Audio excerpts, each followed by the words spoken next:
वागर्थाविव संपृक्तो वागर्थ प्रतिपत्तये जगतः पितरो वंदे पार्वती परमेश्वरो पार्वती परमेश्वरो।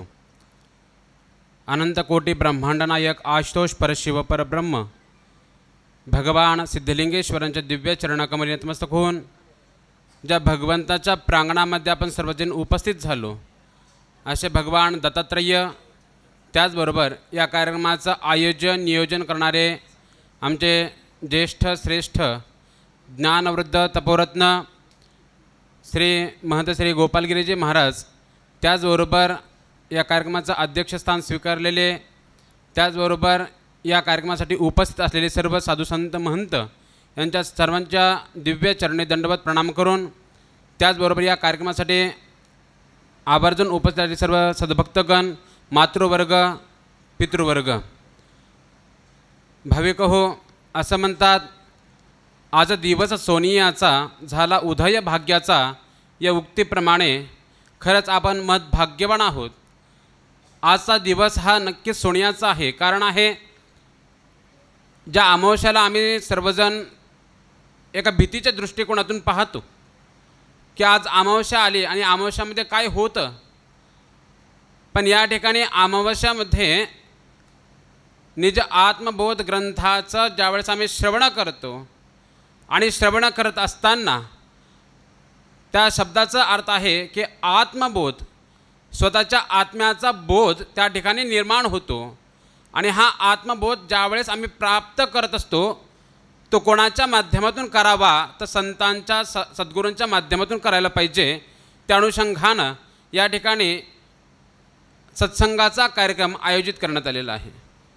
सत्संग करणं म्हणजे काय बघा, सानिध्य कोणाचं प्राप्त करावं, संतांचं सानिध्य प्राप्त करावं, दुर्जनाचं संगती प्राप्त करावी।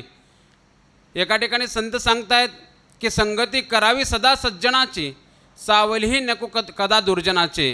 दुर्जनाची संगतीसुद्धा आम्हाला नको आहे आणि म्हणून त्यासाठी काय करावं लागेल, तर संतांची संगती करावी लागेल। पण सगळ्यात महत्त्वाचा प्रश्न आहे, वेळ कमी आहे, सांगितलेलं आहे की संतांचं संगत का करावे, संतांचं। पण आपण ज्यावेळेस संसारात राहतो, संसारात राहत असताना आम्ही संतांना एक व्यक्तिनिष्ठी पाहतो।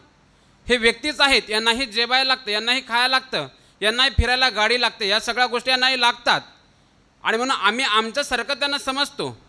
पण आता सांगितलं या ग्रंथामध्ये की संत ज्यावेळेस ही संत पदवी प्राप्त होते त्यावेळेस साधू ही पदवी प्राप्त होते, त्यावेळेस ह्या साही विकाराच्या पलीकडे जाऊन ज्यावेळेस हे पद प्राप्त होतं त्यावेळेस ह्या देहात न राहता आम्ही भगवंताचे आहोत आणि भगवंत आमचा आहे ही भावना त्यामध्ये निर्माण होत असते। आपण म्हणतोय की संतांच्या सान्निध्यात राहिल्यानंतर काय फळप्राप्ती होते, प्रत्येकाच्या मनामध्ये एक भावना आहे की संतांच्या सान्निध्यात राहिल्यानंतर काय होतं, धन मिळतं, पैसा मिळतो, मान सन्मान मिळतो, काय मिळतं काय। एका ठिकाणी भरतवाडी सांगतात की जाड्यम धियो हरति सिंचति वाच सत्यम मानोन्नतिम दिशति पापमपा करोति चेत प्रसादयति दीक्षु तनोति कीर्तिम सत्संगती कथय किम न करोति पुंसाम। किती सुंदर सांगतात की जाड्यम धियो हरति सिंचति वाच सत्यम, या बुद्धीला जे जडत्व प्राप्त झालं आहे हे जडत्व नाहीसं करण्याचं काम संतांची संगती करत असते। जाड्यम धियो हरति सिंचति वाच सत्यम, वाचा शुद्ध करते, पापाची निवृत्ती करते, दीक्षा देते। बघा एवढ्या सगळ्या 6 गोष्टी त्या ठिकाणी प्राप्त करून देत असतानाही आपण काय म्हणतो की संत संगती काय करून देते, तर शेवटी सांगतात की सत्संगती कथय किम न करोति पुंसाम, सत्संगती काय करत नाही ते तरी तुम्ही सांगा। आणि म्हणून आम्हाला काय करावं लागेल, आम्हाला संसारात राहत असतानाही संतांच्या सान्निध्यात यासाठी राहायचं आहे की आम्हाला भगवंताची प्राप्ती झाली पाहिजे, या जीवाला त्याच्या गंतव्याची प्राप्ती झाली पाहिजे।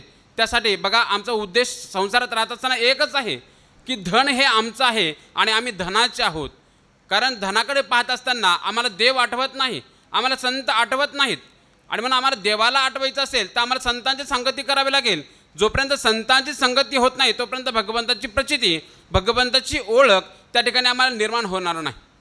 आणि म्हणून आम्ही संसारात राहत असताना बघा एकाला सांगितलं की बाबा संतांची संगती कर, त्यांनी सांगितलं महाराज संतांची संगती काय करायची आहे, सगळे संत माझ्या घरामध्ये आहेत। मी म्हणलं कसं काय, त्यांनी सांगितलं आहे की पैसा मेरा परमेश्वर, काय सांगितलं आहे की पैसा मेरा परमेश्वर, पत्नी मेरी गुरु। पैसा मेरा परमेश्वर, पत्नी मेरी गुरु, बाल बच्चे ब्रह्मचर्य, प्रणाम किसको करू? काय सांगितलंय?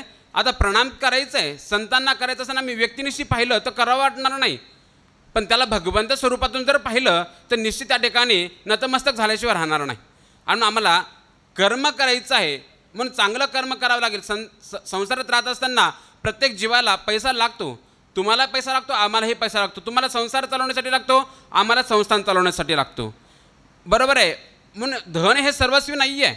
सांगितलेलं आहे की धनाने भूमो पशवश्च गोष्टे, भार्या गृहद्वारी जने स्मशाने, देहश्चितायाम परलोक मार्गे, कर्मानुभू गच्छति जीव एकहा. बघा, धनाने भूमो, धन जे आहे आम्ही कमावतो हे कोटपर्यंत येतो आपल्यासोबत. धनाने भूमो पशवश्च गोष्टे, जे आम्ही जागा घेतलेली आहे ती जागा त्या ठिकाणी राहणार आहे. धन मिळवलं ते बँकेतच राहणार आहे. धनाने भूमो पशवश्च गोष्टे, जे आम्ही जनावरं घेतो, जे आम्ही गाय असेल, जे काही शेतात लागणारे जनावर असतात आम्ही ते घेतो, पण तेही गोट्यात राहणार आहे. धनाने भूमो पशवश्च गोष्टे, भार्या म्हणजे पत्नी, गृहद्वारे म्हणजे ती जर आपण या देहातून निघून गेल्यानंतर ती कोटपर्यंत येते, फक्त दरवाजापर्यंत येते. भार्या गृहद्वारे जणे स्मशाने, जण म्हणजे हे लोक जे आहेत, हे लोक फक्त आम्हाला त्या स्मशानापर्यंत आपल्या सोबती येतात.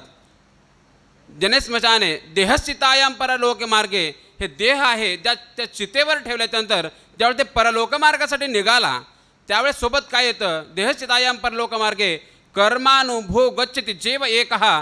त्या व्यक्तीच्या सोबत फक्त आणि फक्त कर्म येतं. आणि आम्हाला कर्म हे सत्कर्म करायचं आहे. आणि म्हणून आपण या निज आत्मबोध ग्रंथामध्ये कर्माबद्दल सर्वांनी ऐकलं आहे. आणि निश्चित आपण त्या ग्रंथाप्रमाणे आम्हाला सत्कर्म करायचं आहे एवढं आपल्या मनामध्ये भावना ठेवून आपण सत्मार्गाने नामचिंतन नामसंधान आपण सर्वांनी करावं एवढ्याच या ठिकाणी सांगतो व माझ्या वाहिनीला विराम देतो.